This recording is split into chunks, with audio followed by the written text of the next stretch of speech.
কি ঘটনা ঘটেছে? আমরা সকাল 5টা 20 নাগাদ খবর পাই যে আমাদের কাকা সুনীল মণ্ডল করিমপুর কিষাণ মান্ডিতে সবজি বিক্রি করতে এসেছিল, ফেরার পথে বাইক অ্যাক্সিডেন্টে মারা যায়। তো ঘটনাস্থলে এসে জানতে পারি যে বাবুয়া গাড়ি দমকল থেকে আসছিল এবং সে ট্রাফিক সিগন্যাল না মেনে সোজাসুজি এসে মোটরসাইকেলকে ধাক্কা মারে এবং সেখান থেকে করিমপুর হসপিটালে আনার পর চিকিৎসকরা তাকে মৃত বলে ঘোষণা করে। এবং আরও জানতে পারি বাসটা চালাচ্ছিল তাদের যে খালাসি আছে, খালাসি, তাই এইরকম ঘটনা ঘটেছে। তাই আমরা চাইছি যে বাসের খালাসি, ড্রাইভার এবং মালিকের যেন কঠোরতম শাস্তি হয়। আপনি তাহলে অভিযোগ করেছেন? আমরা হয়তো অভিযোগ করতে শুরু করেছি, আমরা বিভিন্ন অভিযোগ দায়ের করছি তাদের সম্পর্কে। আপনার নাম?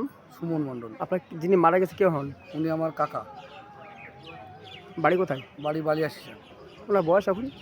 ওনার বয়স আনুমানিক 55 থেকে 60 বছর। ধন্যবাদ। ঘটেছিল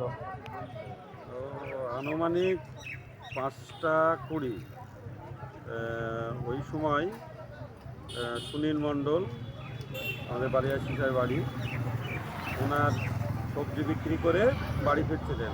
8 মোড়ে যে টার্নিংটা আছে ওই টার্নিংয়ে বাবু আবাস ট্রাফিক রুল ভঙ্গ করে রং সাইডে এসে একদম সামনাসামনি মোটরসাইকেলের একদম ধাক্কা দেয়। ওখানেই উনি ওখানে পড়ে যায় এবং ওখানে ফ্র্যাকচার হয়ে একদম স্পট ডেড হয়ে যায়। কি চাইছেন এখন আপনারা?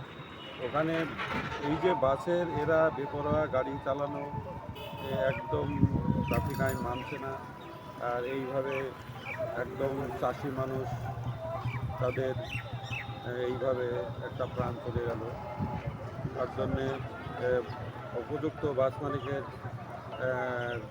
শাস্তি এবং এনার অন্ততপক্ষে আর্থিক যতটা ক্ষতিপূরণ পাওয়া যায় সেই দিকটায়। যিনি মারা গেছেন তার বয়স কত? বয়স প্রায় 60-এর কাছাকাছি। আপনার নাম কি? আমার নাম সরজিৎ সরকার। স্থানীয় বাসিন্দা আপনি? হ্যাঁ, আমি স্থানীয় বাসিন্দা। আমাদের একটা চরবতী সংস্থা আছে, উনি সেই সংস্থা আমাদের সংস্থার সদস্য। আমরা সকালবেলায় জানতে পারি ফোনের মাধ্যমে যে আমাদের কাকা সবজি বিক্রি করতে এসেছিলো, অ্যাক্সিডেন্ট হয়েছে। তো পরবর্তীকালে খবর নিয়ে দেখলাম যে একজন ব্যক্তি বা একজন মোটরসাইকেল আরোহী সঠিকভাবে বাইক চালিয়েও জীবনের শেষ রক্ষা করতে পারেনি। উল্টো দিক থেকে আসছিল বাবুয়া বাস, সে ট্রাফিক লাইন ঠিকঠাক না ধরে সোজাসুজি হাই স্পিডে এসে গাড়ি সোজাসুজি ধাক্কা মারে মোটরসাইকেলের উপর এবং সেখানেই তৎক্ষণাৎ তার মৃত্যু হয়। কোন গাড়ির সাথে অ্যাক্সিডেন্ট করেছে? বাবুয়া গাড়ি। আপনার কি চাইছেন এখন?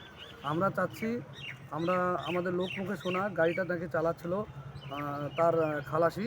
তো এইভাবে মানে অনৈতিক কাজ করার জন্য আমরা চাইছি খালাসি এবং গাড়ির যে মালিক এবং গাড়ির যে চালক তাদের কঠোর শাস্তি হোক। যিনি মারা গেছেন কে হন? উনি আমার কাকা। আপনার নাম? আমার নাম সুমন মণ্ডল।